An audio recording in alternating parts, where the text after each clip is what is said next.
Yo, what is going on, everybody? I'm back with another video today. Hell of a week 2 of football. Finally getting some more clarity on certain situations, seeing how different people are playing out. People are starting to break out. People are falling off. Everything you can expect from a fantasy season. And we're starting this week off with a brand new rankings video. Going to be dropping my running backs right now. Wide receivers coming up soon afterwards. And I'll be talking about the situations that played out over the week as this video goes on. So without much more being said, let's get right into it. Really quick before that, if you're new here, subscribe to my channel. I got a bunch of content coming out all year. Like this video and leave a comment if you got any questions about anything. All right, so first up, we are going to be having Jonathan Taylor. Now, he didn't have a great week, but the Colts just didn't use him as they should, which I'm sure they'll adjust that going forward. I think he had like 5 touches going into the fourth quarter, and then they started giving him the ball and he started ripping off runs. So it has nothing to do with him. It's all about his offense and how he's being utilized, and I'm sure that'll be adjusted. There's nothing to worry about here. So if you are, please don't worry about that. Go put some feelers out for him. I mean, if you can get him on any type of discount, he is well worth the price. He is still the clear running back 1 in the league right now. Honestly, everybody this past week kind of sucked for running backs. Unless you had Nick Chubb or Aaron Jones, you were probably pretty disappointed. So a lot of these are still going to be situation based, kind of how they looked on the field, what their offense looks like, matchup, those kind of things, because most of the elite running backs did not produce this past week. Moving on to my running back 2, I have Dalvin Cook, who also didn't have a great week, but they're playing the Detroit Lions, which have a pretty middle of the road defense, but their offense looks pretty solid. So I think this is going to be a high scoring game, and it doesn't seem like a defense that should be any worry for Dalvin Cook. He should absolutely dominate. There's going to be a ton of points put up in this game, and I'm sure that he's going to get some after not scoring these first 2 weeks. Moving on to my running back 3, I have Christian McCaffrey, who I've seen some people kind of disappointed in him. I mean, he finishes the running back 6 this past week. He definitely hasn't been utilized the way that I think most of us expected him to be. If you watch him, he's still the same Christian McCaffrey, and I'm sure as the offense gets more and more accustomed to playing together, he will get more receiving work, and the more touches he gets, the better he's going to be. He's a pretty tough matchup this week against the Saints, but he's somebody who I've talked about in previous videos. He's totally matchup proof, so nothing to really worry about. The last person I have in this first tier is Saquon Barkley. He didn't have an elite week like he had that first week, but he still had 21 rushing attempts and 4 targets, so he's getting that elite workhorse workload, and there's just going to be some weeks where he doesn't get in the end zone, and another person who really wasn't utilized the right way until the end of the game. So if they just get him going from the beginning, he's going to be just fine. It definitely seems like he's back to his old self. They are playing the Dallas Cowboys on Monday Night Football. Hopefully they flex that game. I doubt they will, but damn, I do not want to watch that game in prime time. All right, moving on to the next tier, I'm going to have Austin Ekeler at my running back 5. Now, he's definitely someone I'm starting to get a little bit worried about. He doesn't have that clear goal line work that he had last year, and he's still getting the majority of the snaps. He's getting like 60-70% of the snaps, but he doesn't have that goal line work, and he only became really valuable at the end of the last game when he got a bunch of dump offs in like the last 2 drives. And now that is kind of what you're signing up for when you get Austin Ekeler, but him kind of seeming to lose the goal line work, I think that takes away from his ability to finish as at like RB1 or in that really elite tier, this tier 1 right here. So I think he's still going to be great. He's part of a great offense. He's really good. Going to get a ton of passing work, but I think that his top end upside might not be there now that it seems that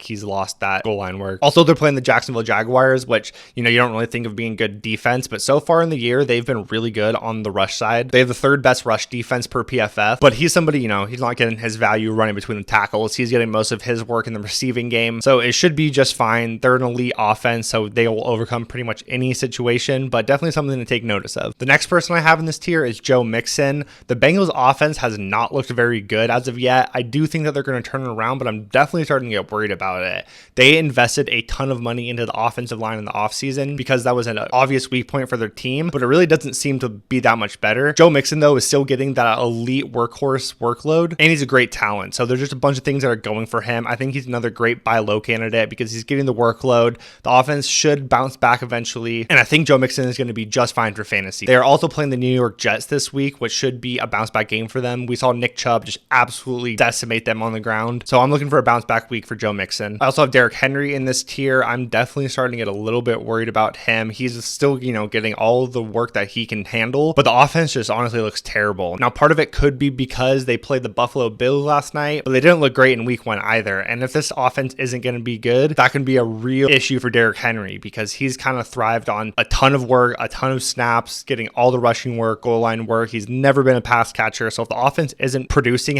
how it has been, I'm definitely starting to get worried about him. Now, they're playing the Las Vegas Raiders, who, not a historically great defense. They have seemed a little bit better this year, but the rush defense, again, has been pretty solid the first 2 weeks. So it'll be interesting to see how that game plays out. I don't really know what to make of this whole situation with Tennessee. They've looked really bad. So I think we're going going to have to keep monitoring it, but I'm definitely starting to get worried about Derrick Henry. But somebody who just gets so much work and is so good that I'm still ranking him here for right now, but definitely keep my eye on him. Luckily, I don't actually have him in any leagues, but I'm definitely worried about him. The last guy I have in this tier is Leonard Fournette. The Buccaneers are going up against the Green Bay Packers, which has been one of the friendliest run defenses in the NFL, so I think that he should absolutely dominate this matchup. That's why I moved him into this second tier. They're also going to be without Mike Evans. He got suspended for one game, so I think he's going to be needed more in the passing game. It's questionable if Chris Godwin will be back. I'm not totally sure about that. Same thing with Julio Jones. So there's a really good chance that he's going to get a ton of receiving work, and I think regardless, he's going to dominate them on the ground, and he is just the clear workhorse for them, playing on 58 snaps out of 67 in total last week. So if you're worried about him at all, don't be. He's going to be just fine. Leonard Fournette smash play this week. Moving on to my running back 9 is DeAndre Swift. Hopefully his ankle gets a little bit healthier, but even on that hurt ankle and only getting 7 opportunities, he absolutely dominated. He is one of the best running backs in the NFL. He has the opportunity to break a massive play every single time he touches the ball. If he could stay healthy and get an elite workload, I think he could easily be a tier 1 running back. Just given the snap share that he has, though, we can't put him there, but you're playing him every single week if he's healthy. He's an absolute stud and one of my favorite players to watch in the NFL. After that, I'm going to have Nick Chubb, who absolutely dominated this past week, had 3 touchdowns. They are playing the Pittsburgh Steelers, which is a good defense. They don't have TJ Watt, so it's definitely going to be a step back from what their stats show. I mean, they didn't have him this past week, but they're playing the New England Patriots, and not a great team, but Najee Harris did solid against them, so there's no reason why Nick Chubb shouldn't. And I think that this will be a close game, so it's not going to be a shootout, so it doesn't seem like it'll be a full-on Kareem Hunt game. I think that they're both going to get plenty of work and be good for fantasy. Obviously, Nick Chubb, though, is the leader there, and you're playing him every single week. I'm here at my running back 10. After that, I have Javonte Williams, who I'm definitely starting to get a little bit worried about, not because of him. He looks amazing. It's really the Broncos has just kind of looked terrible, honestly. And they're also playing the San Francisco 49ers this week, which has an elite defense, so I'm definitely worried about him. He is the clear pass catcher, though, so that could be what they need in this matchup. And I imagine he'll get more than 3 targets like he did this past week. But he's an elite talent on what should be a good offense. We just really haven't seen it yet, but it's going to be a tough matchup this week on the defensive side. But he should get enough work where he'll be just fine and somebody that can just break a play at any moment. He's also the clear running back 1 here. He played 47 snaps to Melvin Gordon's 23. So it's not something you really have to be worried about them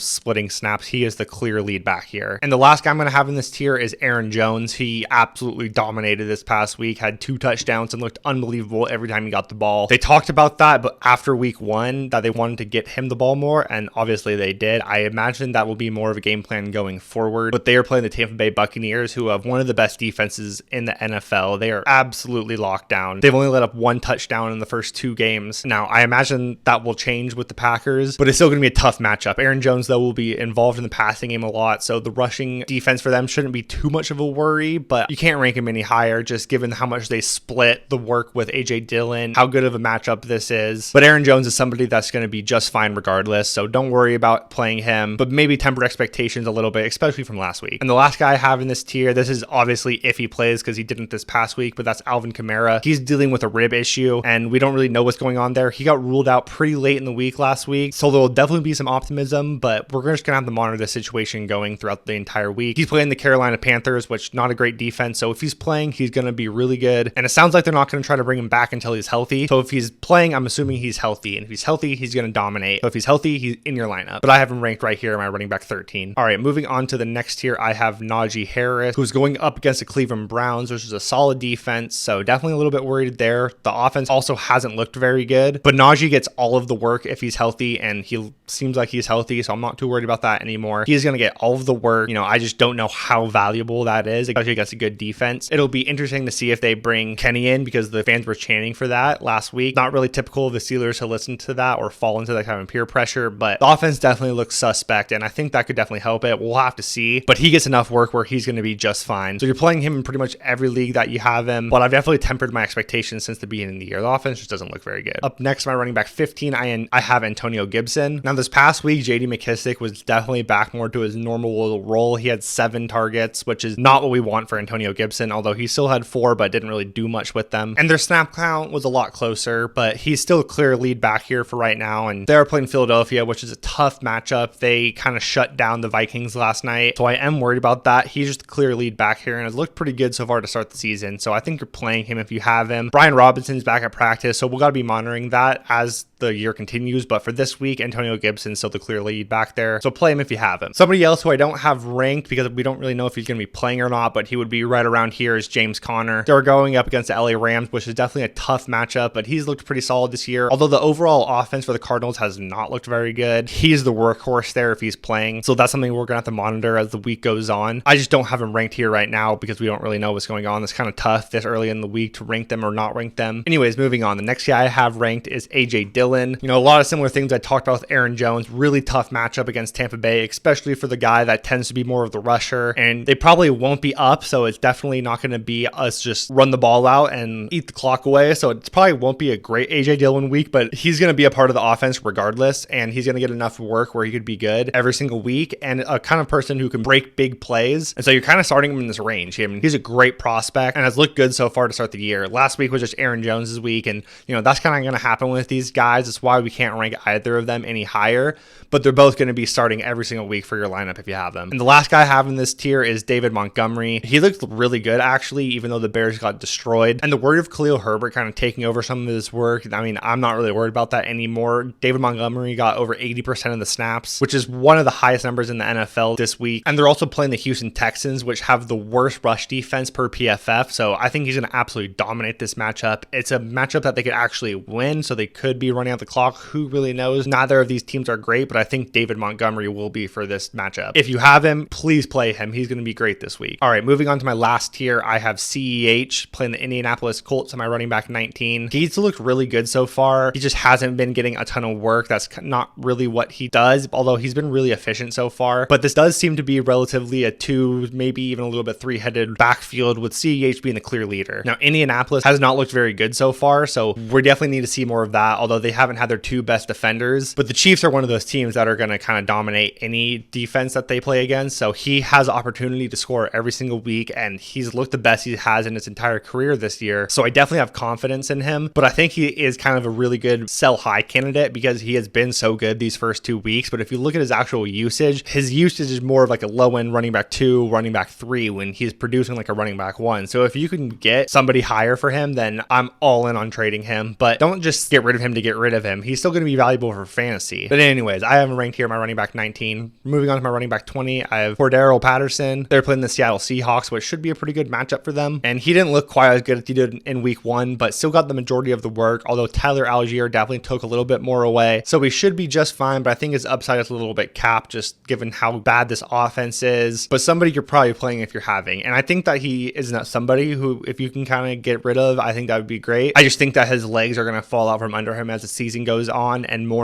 work will be taken away from him. But if you have him right now and you can't get rid of him, you're probably playing him, but he is somebody I'd be kind of looking to move off of. After that, I have Kareem Hunt at my running back 21. He is also playing Pittsburgh, like I talked about with Nick Chubb. Tough defense. I don't think that this is the greatest matchup for Kareem Hunt. I just think it's more of a Nick Chubb matchup, but their snap counts are almost 50-50. It's almost like a 55, 45, 60, 40 split, where Kareem Hunt gets most of the passing work, which is always really valuable for fantasy. And I think that he'll be solid, but I just don't see him, having one of those 2 touchdown weeks like he had week 1. But he is somebody that can absolutely make me eat my words. But yeah, I got Kareem Hunt right here. After that, I have Miles Sanders, who looked really good last night against the Vikings. He had 20 rushes last night, went for over 4.7 yards a carry. They are using all of the running backs in this backfield, but Miles Sanders is definitely leading them out of all 3 of them. And because they're using all of them, it definitely holds me back from putting him any higher, but their offense looks really good this year. And they're playing the Washington Commanders, which has been a really bad defense so far. So this is a matchup where he could absolutely dominate. He can break big plays away. I think that they'll probably be up by a lot, so they'll just be kind of giving him the ball like they were last night. I think this is going to be a solid week for Miles Sanders. After that, I have Josh Jacobs. He was not very efficient, but got